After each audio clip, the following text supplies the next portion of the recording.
Start with Morning Live. Thanks so much for staying with us. Now, the South African Post Office says that the provisional liquidation order to rent debt has since been settled. Now, in a statement, the South African Post Office has reassured its employees, customers and service providers that it has engaged the appropriate support in order to ensure that the organization continues to act in the interest of all stakeholders. And this comes after reports that the Post Office was placed under provisional liquidation on the 9th of February following a successful court application by a creditor owed money for rent. Meanwhile, millions of Sassa cardholders are also flocking to Postbank to renew their cards, and there are, of course, concerns that Postbank is crumbling under pressure. So let's discuss these matters with the Postbank spokesperson, Bongani Diako, who is with us, and also we have the former South African Post Office CEO, Barnes, who is with Purple Group, and he believes the post office can still be saved. I must also indicate at this stage that we did extend an invitation to the post office, but they indicated that they're not available for interviews at this stage. But of course, the conversation continues. Mark and Bongani, thanks so much for your time and welcome to Morning Live.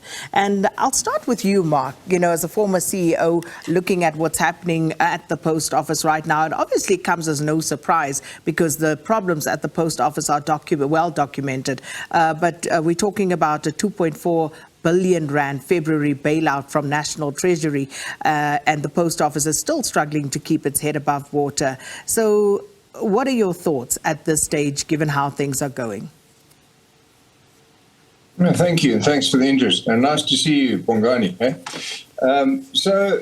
There are a couple of things. First of all, there's been a very significant decline in the value of the entity over the last 3 years since 2019. In fact, if you look at the change in the net asset value from 2019 to 2022, and it must be worse by now, there's like a 9.3 million reduction from a positive net asset value of 5.2 billion to a negative net asset value of 4.1 billion. So clearly, the organization is bankrupt to that extent, and I would argue it's probably been technically insolvent for some time. Now, how do I feel about that? Sad is the first thing that I feel about it. Can we fix it? We have to. There isn't a choice. We cannot have a country without a post office. We cannot let the private sector assume the responsibility for the roles performed by the post office group, because that will serve at best 5% of the population. Because those organizations, for example, that we took social grants away from, were making profits. We see ourselves primarily as a service in the social grant space. So, I think the fact that they've settled this single creditor is just a stay of execution.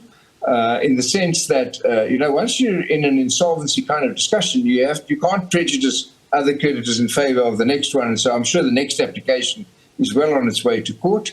And what we need to do is take stock, is say, okay, what is the right capital construct? What is the right leadership team?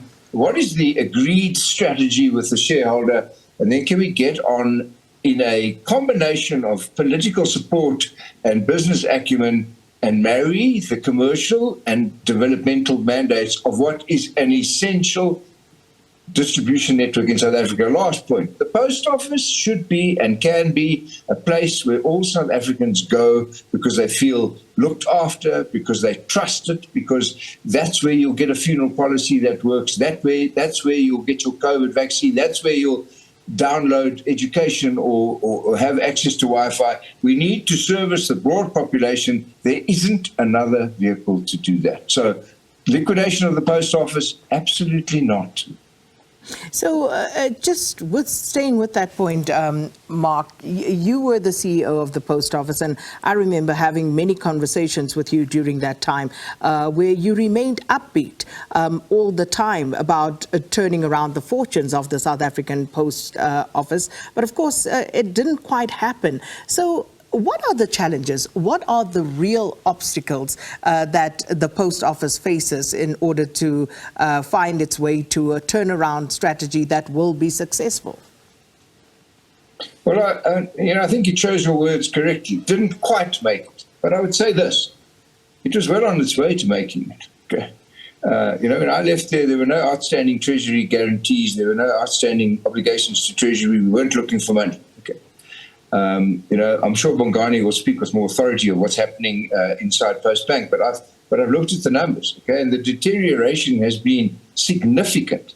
What do we need to do? First of all, we need to recognize that the post office group must be an integrated, technologically competent offering of today. For that, it needs access to the national payment system. First of all, there isn't a post office around the world that doesn't have an access to financial services so that it can process transactions, enter into e-commerce, do all of those modern day things. Post is a small piece of the post office in today's environment. So we first need that. Second, we need an appropriate capital construct. We need to sit back and go, not how much do we need to bail it out every year, but how much do we need to invest so that eventually we don't have to bail it out. Let's stop. Even on social grants, we're doing social rescue, not social development. We wait till people are on the streets and then we give them something to help them eat. That's not social development. Social development starts at 6. Bailing the post office out is not an investment strategy, it's a bailout strategy. We need to invest in a future that we all decide is not up for debate, and we need to then marry the commercial and developmental imperatives. So that requires a deep understanding of the capital markets and finance. It requires deep operating experience. It requires banking technology and expertise, and it requires leadership, okay? And it requires a shareholder who has spent an extraordinary amount of time with the executive management to agree the strategy and then to get out of the room, okay? Political power must enable, not interrupt. And so if we get that all together, we get over each other's differences and we start focusing on the common purpose about our future instead of lingering in our pasts, maybe we'll get it together. So, Bongani, let me bring you in. Mark touches on the issue of, the social compact and the role that the Postbank plays through the post office as well. You're talking about, at the moment, the story in the headline is of millions of gold Sassa cardholders flocking to post offices to renew their cards. Now, let me ask you, before I put the assertions to you, do you have the capacity to process all of those applications and process them timeously? Morning to the viewers at home. Good to see you, Mark Barnes, again. So let me put it in context to say we don't have millions of beneficiaries flocking to post offices currently. We've segmented the reissuance of the card process. We started in March this year with approximately 180,000 beneficiaries on the gold card who we have dispensed with. We've issued them new cards. For the April month, we've got 800,000 beneficiaries who have to be issued cards. We've started with that process. We're using the post office as a channel, and the lessons we are picking on the ground is that in certain areas, the capacity of the branches is not sufficient to service the numbers. We are working on a backlog to augment that capacity in the branches. But it should interest you that over and above that, as part of our channel strategy, Postbank has been in talks with a major retailer that will assist us in the process of issuing cards, but not only that, the performance of Postbank transactions through other channels. That's part of the industry. That's where the industry is going. You can do pretty much banking everywhere online and using multiple channels. So the short answer then is you do not have sufficient capacity at this stage. At this stage, Post Office and Postbank have been separated as entities since 2019. So we're using Post Office on an agency basis. We're paying a fee for the services they are providing us. We've been in talks with the Post Office management about the situation on the ground in their branches. with some of the branches being closed. And we do observe that there is a need for additional capacity to alleviate the pressures on the branches. And certainly, yes, that's the direction we are heading. And I'm asking you that because, and I'm looking for a short answer, because the South African Social Security Agency, Sassa, now they have advised beneficiaries whose cards have in fact expired to actually make their way to the post offices. And of course, they need to collect these new cards. But the question is, are all of the offices able to offer the card exchange services should people get there? You spoke about how you've staggered this. The 180,000 people who were due in March, were they all issued those cards, or do you still have people who still have to wait or will receive them at the later stage? How is it going at this point? The 180,000 people that were due in March all have got new cards. We're dealing now with the regime of a bigger number of 800,000 people that have to get cards.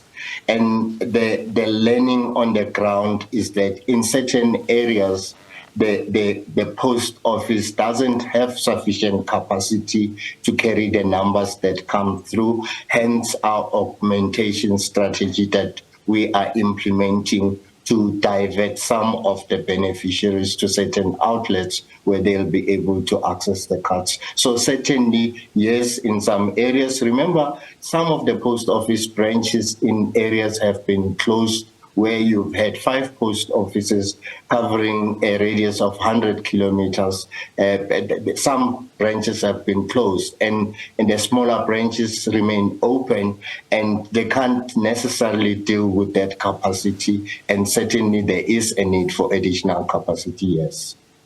So these are just some of the problems. Mark Barnes, you know, again, you've been there, you've been through all of this, and some 18 months ago, I think it is now, you actually submitted a detailed plan. I think we spoke to you on the show about it, about the post office under certain conditions, you know, and how you intended to save that.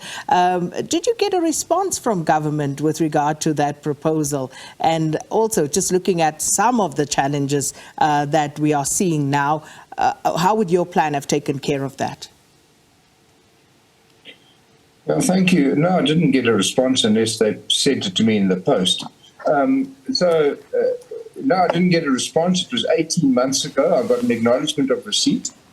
And how would it have changed if we had done that deal? By the way, that wasn't a deal for me. That was a consortium, a major logistics international operation that would have become a shareholder to augment their strategy locally in South Africa. The government was still going to be a significant shareholder with certain veto rights, and all the employees of the post office group would have had shares. So we would have had an aligned vested interest.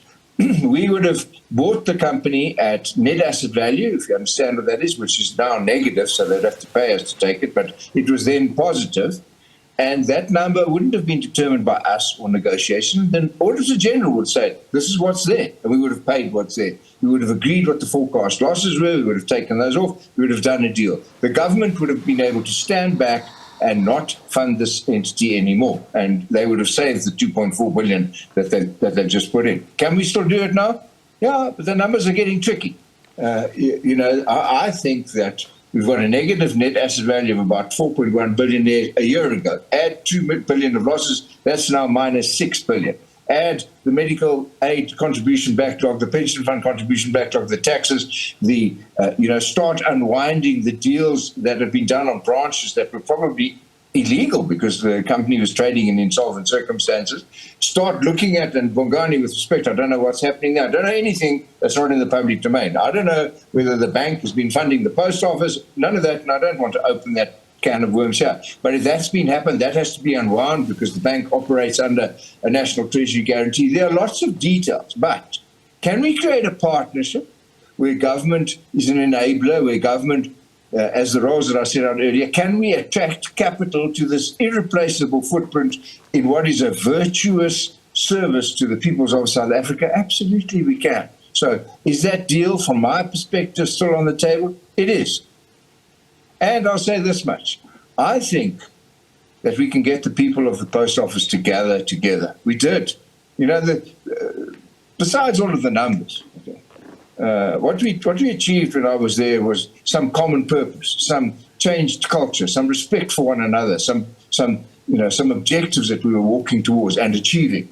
And I think it must be disheartening to be working there now. Well, we can change that again.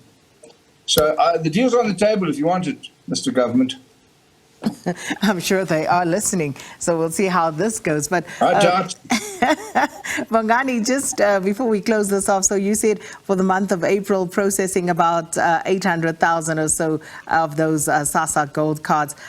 How many of those cards have you already processed? And, again, the capacity issue, you said you're in conversation with one of the retailers. How is that going? Will you be able to meet the deadline of servicing all of those Sassa beneficiaries before the end of the month? Well, the numbers I looked at earlier on yesterday morning, we were just under 30% of that population, and we're really confident that we would be able to service all those 800 beneficiaries with new cards. We will be moving on to the next regime of May. With regards to the conversation with potential partners, those conversations are still ongoing, and when concluded, we'll make an announcement. I mean, we've done those types of deals before. For an example, we're paying SRDs via the Pick and Pay group without a card. So there are relationships to leverage on to fast track the transaction. So it's very interesting because, having read a few of these stories, Bongani, Black Sash, for example, talking about the concern around staff capacity. They're talking about long queues, how this whole process is being managed. But you paint a completely different picture. So I suppose it's down to us to go and see for ourselves what is actually going on with this particular situation. But that's where we're going to have to leave it, gentlemen. We are out of time, unfortunately. But thanks so much for your time. Ex-South African Post Office CEO Mark Barnes, now the Purple Group Chair, and he says the Post Office can be saved. Postbank spokesperson Bongani Diako speaking about the Sassa beneficiaries who are at this point flocking to our post offices and trying to renew their expired Sassa cards.